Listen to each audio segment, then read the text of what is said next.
Assalamualaikum kepada semua yang menonton. Saya Hazwan Khairi 274266 bersama dua rakan kumpulan saya, Irwan Shah Yahya 274192 dan Muaz Zulkifli 274357. Dalam video dokumentari ini, kami memilih tajuk isu pemerdagangan manusia di Malaysia dengan memfokuskan kepada aktiviti-aktiviti pelacuran. Sejak akhir-akhir ini, banyak kes pelacuran seringkali menghiasi di data akhbar, internet, televisyen dan malah turut juga mendapat perhatian antarabangsa. Ianya seakan telah menjadi satu penyakit serius yang semakin menular dalam masyarakat kita. Serbuan demi serbuan yang telah dilakukan oleh pihak berkuasa bagi mengatasi atau membendung masalah sosial ini langsung seakan tidak memberikan kesan kepada sindiket pelacuran atau kepada pelacur itu sendiri.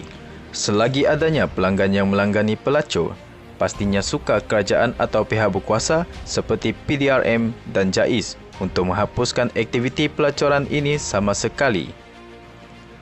Pelacuran adalah cabang industri seks yang selari dengan pornografi, tarian telanjang dan bahkan semua mata pencarian yang melibatkan eksploitasi, aktiviti seksual dan persembahan seksualiti untuk hiburan orang lain. Pelacur menyediakan khidmat seksual seperti seks oral atau hubungan seks. Seorang pelacur, sama ada wanita atau lelaki, menerima bayaran untuk perkhidmatan seksual yang diberikan kepadanya berupa wang. Kami telah membuat tinjauan di sekitar kawasan Kuala Lumpur yang dikatakan sangat terkenal dengan kegiatan perniagaan pelacuran, antaranya di sekitar Lorong Haji Taib, Chowkit, Bukit Bintang, Setapak, Pudu dan Brickfield.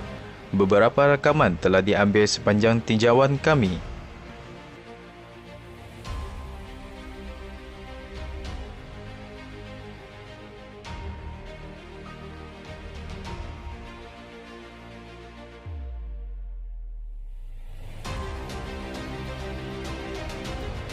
Ramai warga negara atau pendatang asing menjalankan khidmat pelacuran berpunca dari masalah kemiskinan, masalah keluarga dan diperdaya ejen perniagaan. Kemiskinan hidup mampu menjadikan seseorang atau mendesak seseorang itu untuk melakukan apa sahaja bagi meneruskan hidup. Desakan hidup terutamanya bagi mereka yang tinggal di kawasan bandar dan ketiadaan pekerjaan untuk menampung hidup seharian memaksa mereka memilih untuk menjadi pelacur sebagai jalan untuk mendapatkan kewangan bagi mengeluarkan diri dari belenggu kemiskinan. Melacurkan diri adalah alternatif pekerjaan yang mudah bagi mereka yang tiada kelulusan pelajaran yang tinggi. Masalah keluarga sering berlaku terutamanya pada golongan remaja. Remaja yang mana merupakan golongan yang masih tidak mempunyai pemikiran yang matang, mempunyai keluarga yang bermasalah atau mangsa penceraian, mudah untuk diperdayakan oleh sindiket. Malah, terdapat juga mangsa yang dipaksa oleh suami untuk melacurkan diri dan dipaksa oleh pemiutang untuk menjadi pelacur bagi melunaskan hutang mereka. Tidak dinafikan bahawa terdapat juga mangsa yang terpaksa melacur akibat terpedaya, ditipu atau dipaksa. Seseorang yang terpedaya dengan sindiket pelacuran yang menyamar sebagai ejen pekerjaan juga merupakan faktor seseorang itu terlibat dengan pelacuran terutamanya bagi warga-warga asing. Dalang-dalang sindiket pelacuran atau lebih dikenali sebagai bapa ayam selalunya akan membujuk pelacur dengan tawaran pekerjaan yang baik seperti pembantu rumah, pembantu kilang dan lain-lain lagi. Dan apabila seseorang itu sudah terpedaya dengan pujukan sindiket, mereka akan dipaksa untuk melacurkan diri. Mereka yang terjerat dengan sindiket ini tidak mampu untuk melarikan diri kerana mereka dikawal dengan ketat oleh ahli-ahli sindiket pelacuran tersebut. Kegiatan pelacuran yang semakin berleluasa dan tidak terkawal sememangnya memberikan impak negatif.